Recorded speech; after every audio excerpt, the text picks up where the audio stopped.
በውስጣዊ ክፍሎቹ ላይ ምን አካላቶች አሉ የሚለውን ነገርና ውስጣዊው አካላቶች ወይም ደግሞ በውስጥ የሚገኙት የዚህ አካል ፓርቶች በምን አይነት መልኩ እንደሚሰሩ አሁን እንመለከታለን። እነዚህን 6 ብሎኖች እንግዲህ በመጀመሪያ መፍታት ይኖርብናል ማለት ነው።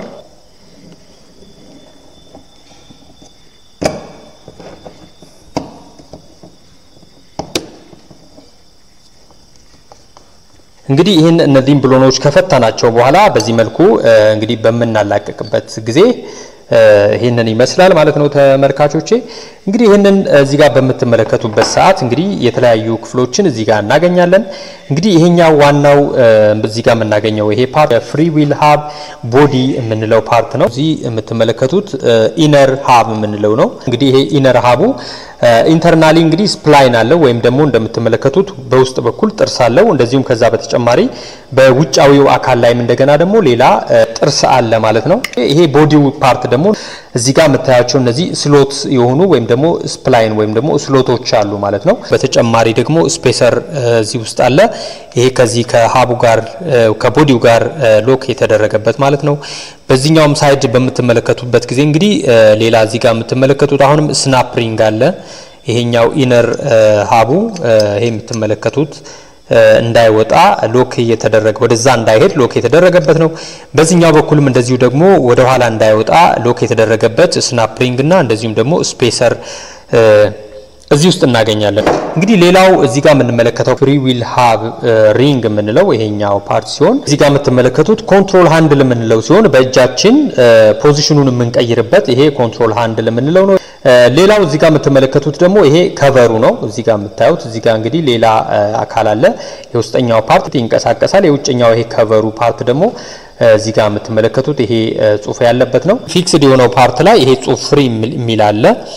እንደዚሁም ደግሞ በየትኛው አቅጣጫ ማሽከርከር እንዳለብን ወደ ፍሪ ለመሄድ ወይም ደግሞ ወደ ሎክ ዳይሬክሽን ለመሄድ በየትኛው አቅጣጫ ማሽከርከር እንዳለብን እዚህ ጋር አሮ ወይም ደግሞ ቀስቶች አሉ። እንግዲህ ሌላውን አካል እዚህ ጋር በመንመለከትበት ጊዜ ይሄኛው እንግዲህ እዚህ ጋር የምታዩት ፎሎወር የምንለው አካል ነው። እዚህ ውስጥ በፎሎወሩና በዚህ በሪንጉ መካከል እንደገና ደግሞ ሌላ ስፕሪንግ አለ። ይሄ ስፕሪንግ እንግዲህ ቴንሽን ስፕሪንግ የምንለው ነው። ሌላው ይሄኛው ደግሞ ኮምፕሬንሽን ስፕሪንግ የምንለው ነው። ይሄ ደግሞ ከቨሩና እንደዚሁም ደግሞ ኮንትሮል ሃንድል የምንለው ነው። ይሄ የምትመለከቱት እዚህ ጋር ግሩቭ እናገኛለን። እንግዲህ እዚህ ግሩቭ ላይ ነው ስፕሪንጉና ወይም ደግሞ ይሄ ሪንግ በመሽከርከር ወደ ኋላና ወደፊት የሚንቀሳቀሰው ማለት ነው ተመልካቾቼ። ሌላው በዚህ በሪንጉ ውስጥ እንደምትመለከቱት ግሩቭ አለ። ይሄ ስፕሪንግ እንግዲህ ግሩቭ ውስጥ ነው ይሄ ስፕሪንግ አሴምብል የሚደረገው ማለት ነው።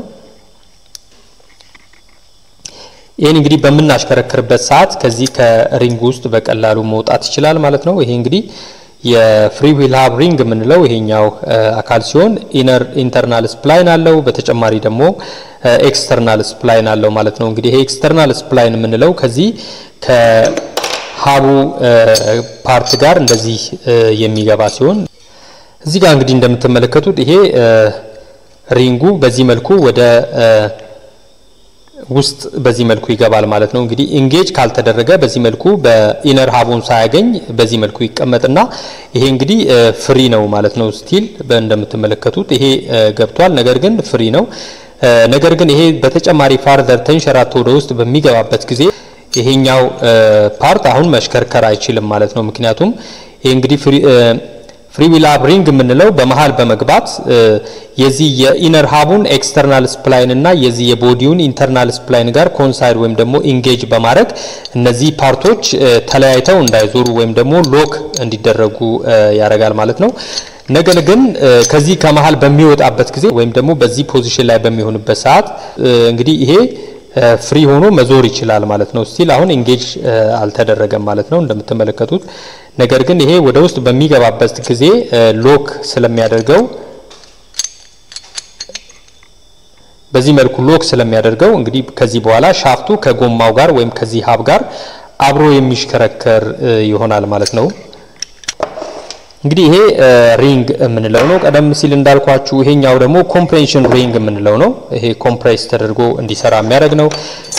ሌላው እዚህ ጋር የምንመለከተው ደግሞ ሌላ ሁለተኛው ስፕሪንግ እዚህ ጋር ቀደም ሲል እንዳልኳችሁ ቴንሽን ስፕሪንግ የምንለው አለ። የቴንሽን ስፕሪንግ የምንለውም እንደምታዩት እዚህ ፎሎወሩ ላይ የሚገጠም ነው። በዚህ መልኩ ይወጣል። ይሄ እንግዲህ ፎሎወር የምንለው ፓርት ሲሆን ይሄኛው ቴንሽን ስፕሪንግ የምንለው ነው። ይሄኛው ስፕሪንግ እንግዲህ በመንጎትበት ሰዓት ተመልሶ የሚሄድ ሲሆን ይሄ ኮምፕሬሽን ሪንግ የምንለው ግን ኮምፕሬስ በመናረግበት ሰዓት እና በመለቅበት ሰዓት ላይ ወደ ኋላ ይመለሳል። እንግዲህ እነዚህ ሁለቱ ኮምፕሬሽን እና ቴንሽን ስፕሪንግ የምንላቸው ናቸው። ይሄኛው እንግዲህ ፎሎወር የምንለው የዚህ የፍሪ ዊል ሃብ አካል ሲሆን ሌላው ይሄኛው የምትመለከቱት ኢንተርናል ስፕላይን እና እንደዚሁም ደግሞ በውጭ በኩል ይሄኛው ስፕላይን ያለው ደግሞ ይሄ ፍሪ ዊል ሃብ ሪንግ የምንለው የዚህ አካል ነው ማለት ነው ተመልካቾቼ። እንግዲህ ሌላው እዚህ ጋር የምትመለከቱት ደግሞ ይሄ የኮንትሮል ሃንድል የምንለው ነው። ይሄ ኮንትሮል ሃንድል እንግዲህ ይሄንን ፍሪ ዊል ሃብ ሪንግ ወደ ኢነር ሃብ ውስጥ ወደ ውስጥ ለመግፋትና ለማውጣት የምንገለገልበት አካል ነው። እንግዲህ ይሄ በእጃችን ማኑዋሊ ወደ ፍሪ ፖዚሽን እና ወደ ሎክ ፖዚሽን ላይ በማድረግ የፊት ለፊቱን ጎማ ከዲፈረንሻል የሚመጣው ኃይል ጋር ወይም ደግሞ ከኢንጂኑ ወደ ፊት ለፊት ዲፈረንሻል ሄዶ በፊት ለፊት ዲፈረንሻል አማካይነትና በሃፍ ሻፍት ወይም ደግሞ አክሰል ሻፍት በመንለው አማካይነት ወደ ጎማው የመጣውን ኃይል ከሻፍቱ ጋር ጎማውን ለማቆራኘትና ኃይሉን ወደ ጎማው ለማስተላለፍ የሚያግዘን ይሄ ማኑዋሊ ሎክና ፍሪ የምናደርገው አካል ነው። እንግዲህ ሌላው ቀደም ሲል ያያችሁት ይሄኛው ፍሪ ዊል ሃብ ቦዲ የምንለው ፓርት ነው። ይሄ ፍሪ ዊል ሃብ ቦዲ የምንለው ፓርት ደግሞ እንግዲህ ጎማው የሚታሰርበት ወይም ደግሞ እዚህ ጋር በመታያቸው ብሎኖች አሉ እዚህ ጋር ኮሎኔት የምንላቸው እዚህ ጋር በሚመጡት አማካይነት የተሽከርካሪያችንን ቸርኬ ወይ ሪም የምንለውን እዚህ ላይ ከነጎማው አንድ ላይ የምናስር ይሆናል ማለት ነው ተመልካቾቼ። እዚህ ውስጥ እንግዲህ ኢነር ሃብ የምንለውን ፓርት እናገኛለን። እንደዚሁም ደግሞ ስፔሰር እና ስናፕሪንግ የምንለውን እዚህ ጋር እናገኛለን ማለት ነው ተመልካቾቼ።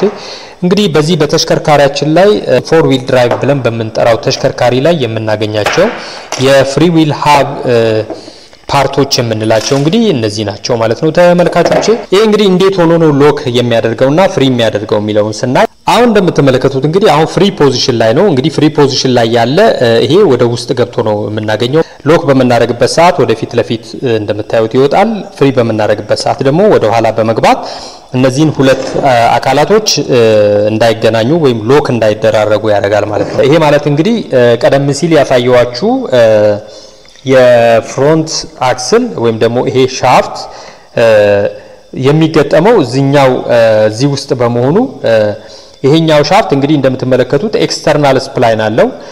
ይሄኛው ኢነር ሃቡ ደግሞ ኢንተርናል ስፕላይን አለው። ስለዚህ ሻፍቱ መጥቶ እዚህ ላይ ኤንጌጅ በሚሆንበት ጊዜ ይሄኛው ቦዲው ፓርት ግን ፍሪ ሆኖ ነው የሚዞረው ወይም በሌላ አባባል ሻፍቱ በሚሽከረከርበት ጊዜ ይሄኛው ቦዲው ፓርት አይሽከረከርም ማለት ነው።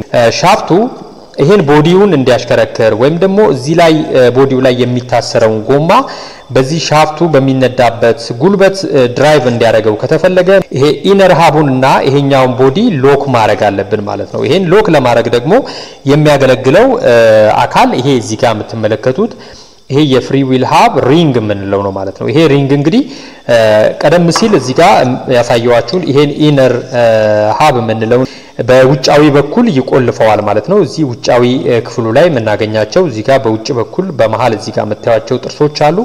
እነዚህ ጥርሶች እንግዲህ የዚህ የኢነር ሃቡ ውጫዊ ጥርሶች በዚህኛው በፍሪ ዊል ሃብ ሪንጉ ኢነር ስፕላይን አማካይነት ኢንጌጅ ይደረጋሉ ይሄ በሚገባበት ሰዓት። በተጨማሪ ደግሞ የዚህ ፍሪ ዊል ሃብ ሪንግ ኤክስተርናሊ የምናገኛቸው ጥርሶች ደግሞ እዚህ ቦዲው ላይ በመናገኛቸው ስሎት ላይ ኢንጌጅ በመሆን ይሄኛው በዚህ በውጫዊው ክፍል የዚህ የሃቡን ኢነር ፓርት ሎክ ያደርጋል ማለት ነው።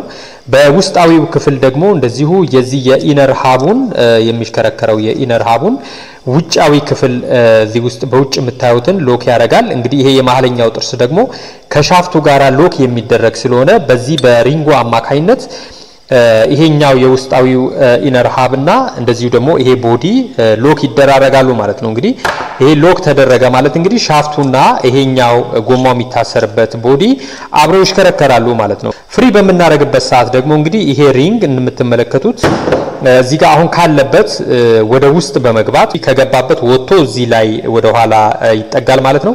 የዛኔ እንግዲህ ሎክ ካላደረገ ኢነር ሃብ የምንለው እንግዲህ በሻፍቱ ድራይቭ ይደረጋል፣ ነገር ግን ጎማውን ድራይቭ ማድረግ አይችልም ማለት ነው።